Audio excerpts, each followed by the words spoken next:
नमस्कार, मैं हूं आपके साथ विभा उपाध्याय। लोकसभा चुनाव का सबसे बड़ा शो, कौन बनेगा प्रधानमंत्री, इस पर देश ही नहीं दुनिया भर की नजरें टिकी हुई हैं। ऐसे में हम आपके लिए लेकर आए हैं एक बेहद ही खास पॉलिटिकल शो। इस बुलेटिन में हम आपको 4 अलग अलग सेगमेंट्स में खबरें दिखाते हैं। सियासत से जुड़ी हुई बड़ी खबर से लेकर नेताओं के बवाली बयान, सियासत से जुड़ी वायरल तस्वीरों के साथ ही हम आखिर में फटाफट अंदाज में चुनावी 24 तक आप तक पहुंचाते हैं। तो चलिए शुरू करते हैं आज का ये शो और सबसे पहले देखते हैं आज की सबसे बड़ी चुनावी खबर।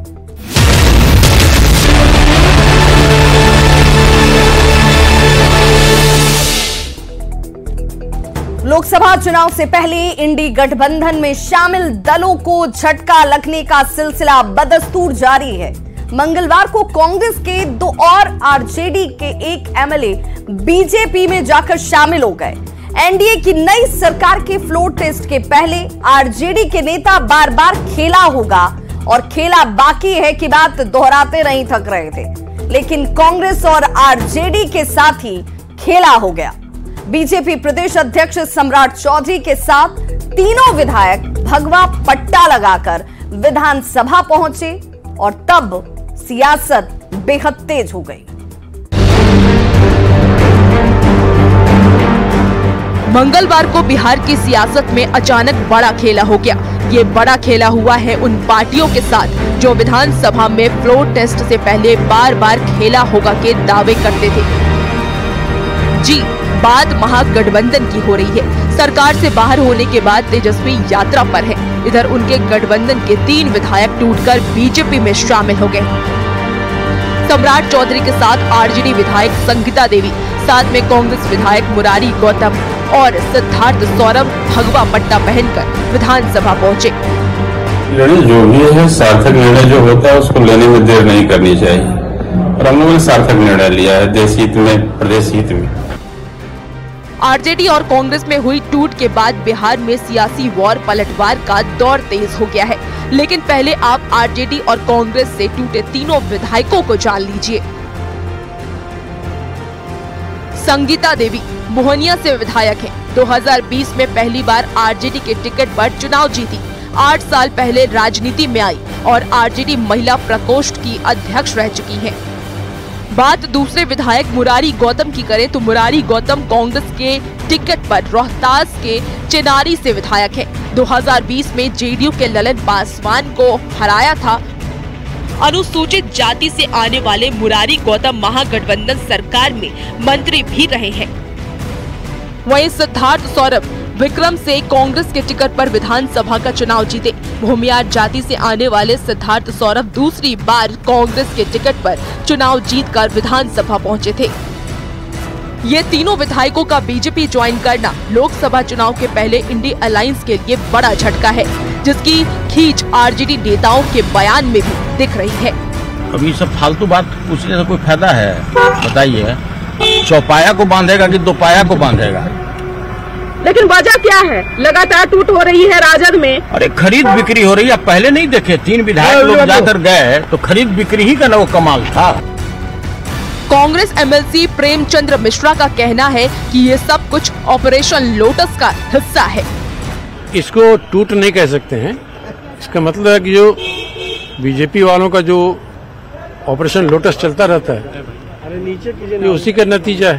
वो उस पहले भी लोग ट्राई कर रहे थे, उस समय सफलता नहीं मिली।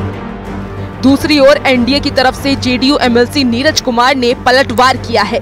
नीरज कुमार ने कहा है कि इन पार्टियों के नेता आर्थिक खेला में लगे थे, इसीलिए उनके विधायक टूट रहे हैं।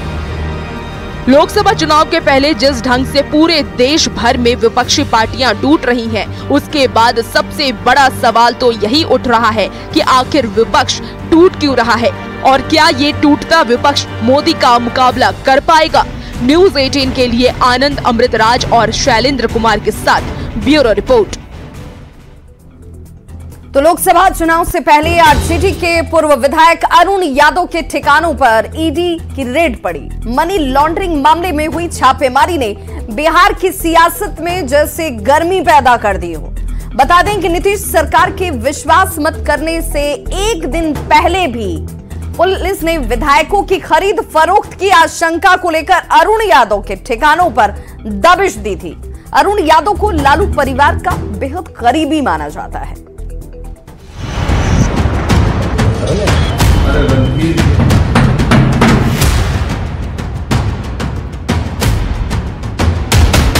छापेमारी की ये तस्वीरें बिहार के आरा और पटना की हैं। लोकसभा चुनाव से पहले ईडी की छापेमारी ने बिहार में सियासी गर्मी को बढ़ा दिया है।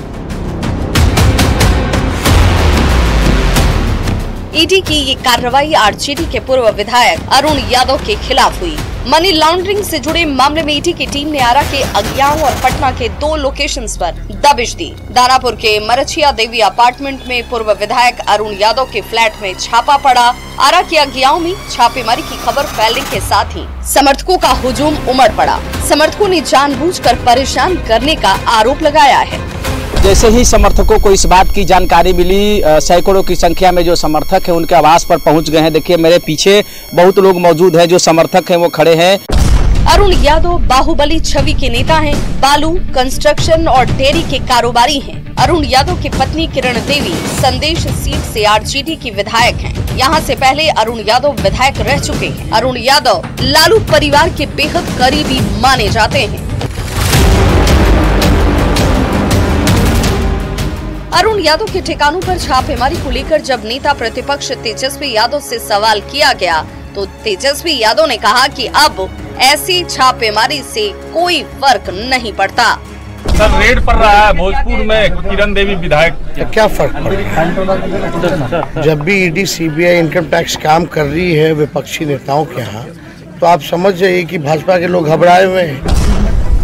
हालांकि ईडी की कार्रवाई पर पूर्व उप मुख्यमंत्री तारकिशोर प्रसाद ने जरूर कहा कि आरजेडी के विधायक के यहाँ ये जो छापेमारी चल रही है वो एजेंसी का काम है। इस पर कोई टीका टिप्पणी नहीं की जा सकती। जिस प्रकार के आरोप होंगे उसके अनुसार जो संबंधित निदेशालय है, प्रवर्तन निदेशालय है, वो अपना काम करती है, तो अपना काम कर रही है। इसमें कोई राजनीतिक दृष्टि देखने की आवश्यकता नहीं है। बता दें कि नीतीश सरकार के विश्वास मत हासिल करने से एक दिन पहले भी बिहार पुलिस ने अरुण यादव के घर पर दबिश दी थी। विधायकों की खरीद फरोख्त की आशंका को लेकर अरुण यादव के ठिकानों पर पुलिस की दबिश हुई, जिसके बाद उप मुख्यमंत्री सम्राट चौधरी ने बिहार में माफिया राज खत्म करने का ऐलान किया था। मंगलवार की कार्रवाई को सरकार की घोषणा से जोड़कर देखा जा रहा है, क्योंकि अरुण यादव का नाम बालू के अवैध खनन से जुड़ता रहा है। आरोप है कि अरुण यादव और उनके परिवार ने बालू खनन से करोड़ों की अवैध संपत्ति अर्जित की है। अरुण यादव पर आरा के अलग अलग पुलिस स्टेशंस में 16 एफआईआर तक दर्ज हैं। वहीं मनी लॉन्ड्रिंग के मामले में ईडी ने 2021 में पूर्व विधायक अरुण यादव के खिलाफ पीएमएलए के तहत आपराधिक मामला भी दर्ज किया था। जांच में अरुण यादव की आय से अधिक संपत्ति पाई गई। न्यूज़ 18 के लिए पटना से अमित कुमार, दानापुर से अमरजीत शर्मा, आरा से चंदन और दिल्ली से शंकर आनंद की रिपोर्ट। और अब बात मिशन गगनयान की। जी हां, मिशन चंद्रयान और आदित्य L1 के बाद अब हिंदुस्तान के मानव मिशन की तैयारियां जो हैं वो जोर शोर से चल रही हैं। मिशन गगनयान अगले साल तक लॉन्च होने वाला है। मंगलवार को इस मिशन में जाने वाले 4 पायलट भी सामने आ गए। प्रधानमंत्री नरेंद्र मोदी ने इन 4 पायलटों से बात की और इस अभियान के लिए शुभकामनाएं दी। 40 वर्ष के बाद कोई भारतीय अंतरिक्ष में जाने वाला है, लेकिन इस बार टाइम भी हमारा है, काउंटडाउन भी हमारा है और रॉकेट भी हमारा है।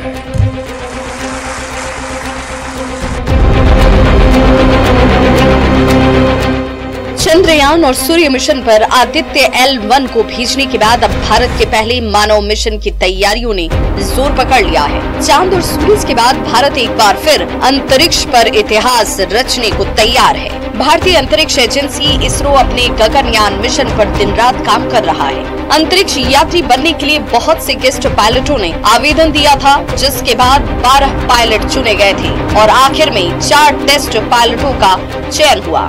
सबके मन में उत्सुकता बनी हुई थी कि आज उन चारों अंतरिक्ष यात्रियों से पर्दा भी उठ गया। Group captain Prashanth Balakrishnan Nair,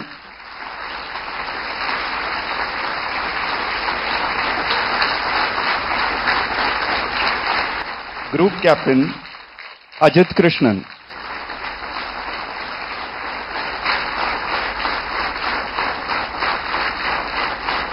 group captain Angad Pratap,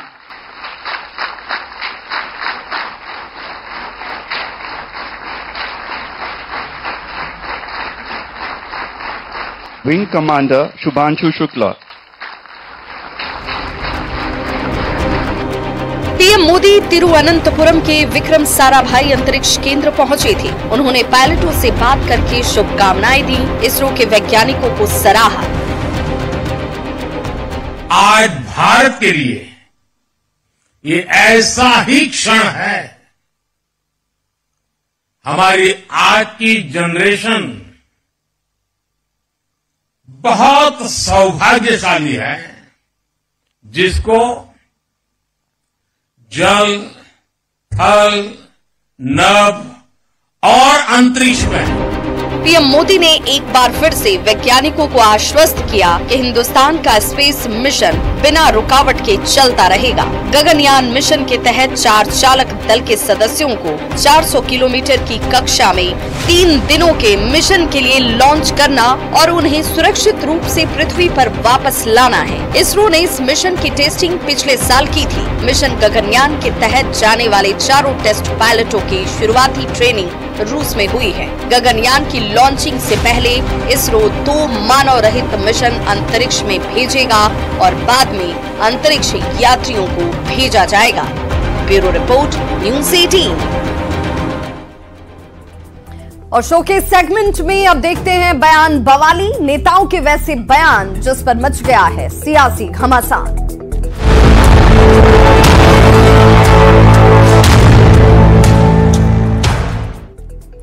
तो बयान बवाली में सबसे पहले अखिलेश यादव का वो बयान सुन लीजिए। अखिलेश यादव ने कहा कि राज्यसभा के चुनाव में वोट लेने के लिए बीजेपी ने सब कुछ किया है। जो लोग गए हैं उनमें सरकार के खिलाफ खड़ा होने का साहस नहीं रहा होगा। अखिलेश यादव ने कहा कि जिन्होंने क्रॉस वोटिंग की है ऐसे लोगों पर कार्रवाई जरूर होगी। राज्यसभा के चुनाव में भारतीय जनता पार्टी ने सब कुछ किया है वोट लेने के लिए, और जो लोग गए हैं उनमें साहस नहीं रहा होगा सरकार के खिलाफ खड़ा होने में। देखिए, कार्रवाई निश्चित होगी, क्योंकि पार्टी के जितने भी हमारे साथी हैं उनका मानना है कि ऐसे लोगों को दूर कर दीजिए। राज्यसभा चुनाव को लेकर अखिलेश यादव के बयान पर उत्तर प्रदेश के उप मुख्यमंत्री केशव प्रसाद मौर्य ने पलटवार किया है। केशव प्रसाद मौर्य ने कहा कि खिसियानी बिल्ली खंबा नोचे। केशव मौर्य ने राज्यसभा चुनाव पर कहा कि बीजेपी के पास अपने बहुमत से ज्यादा नंबर हैं। समाजवादी पार्टी को तीसरे प्रत्याशी को खड़ा करने की जरूरत नहीं थी। भाजपा के पास अपने बहुमत से ज्यादा नंबर हैं। समाजवादी पार्टी ने तीसरा प्रत्याशी खड़ा करके गलती की है।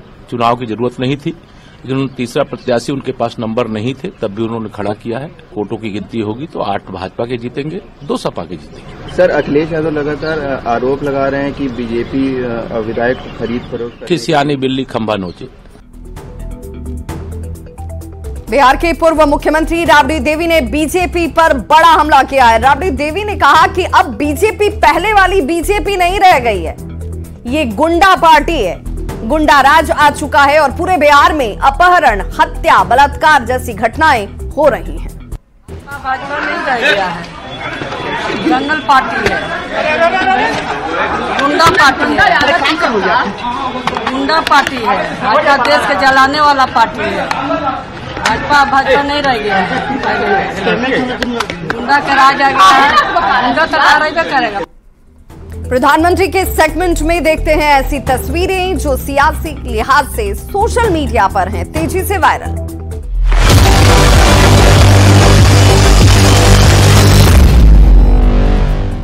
तो जन विश्वास यात्रा के दौरान नेता प्रतिपक्ष तेजस्वी यादव कटिहार में कुछ अलग ही अंदाज में नजर आए। Katihar medical college guest house में रात्रि विश्राम के बाद तेजस्वी यादव ने मेडिकल कॉलेज के छात्रों के साथ मैदान में क्रिकेट खेला। लोगों ने तेजस्वी के क्रिकेट वाले अंदाज को खूब यहां एंजॉय भी किया।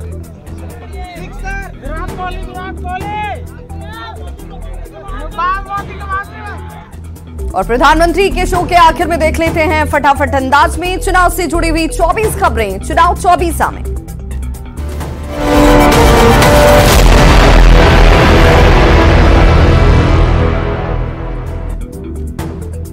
जमीन के बदले नौकरी मामले में 14 मार्च तक चली सुनवाई। लालू प्रसाद समेत 13 लोगों के खिलाफ दाखिल है चार्जशीट।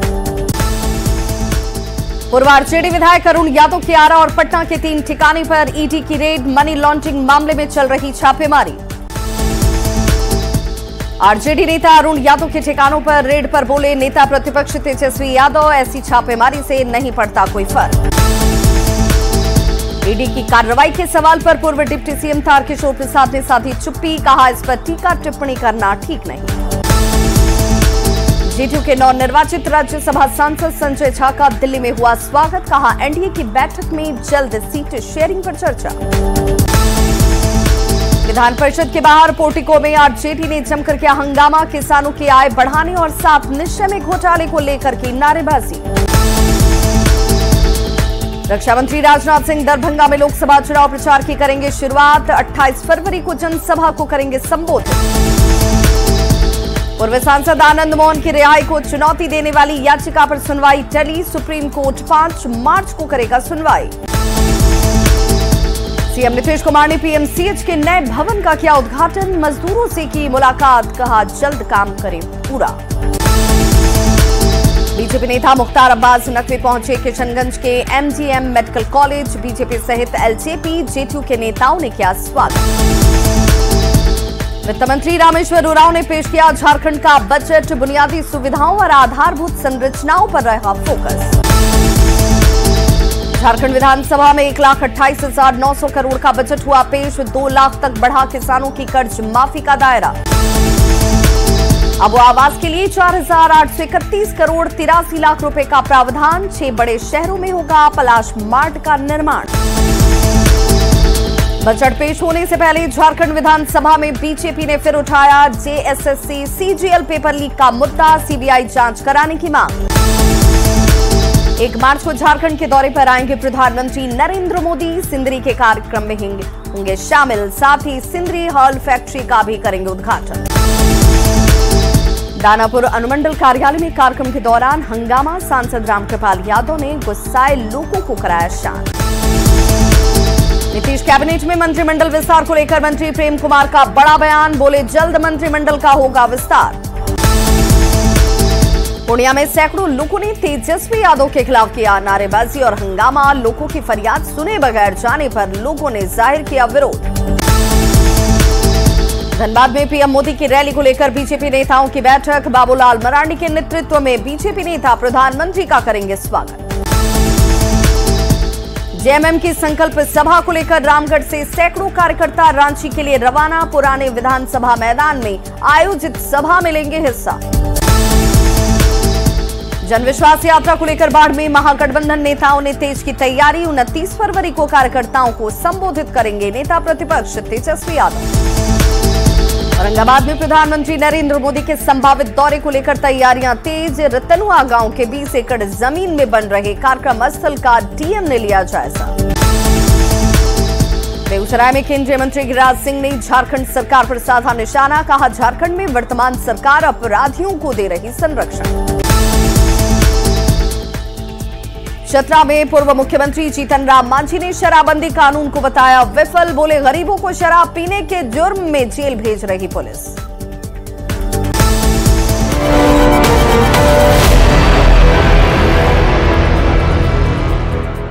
तो प्रधानमंत्री की इस खास पेशकश में आज बस इतना ही, लेकिन न्यूज़ 18 बिहार झारखंड पर खबरों का सिलसिला लगातार जारी है।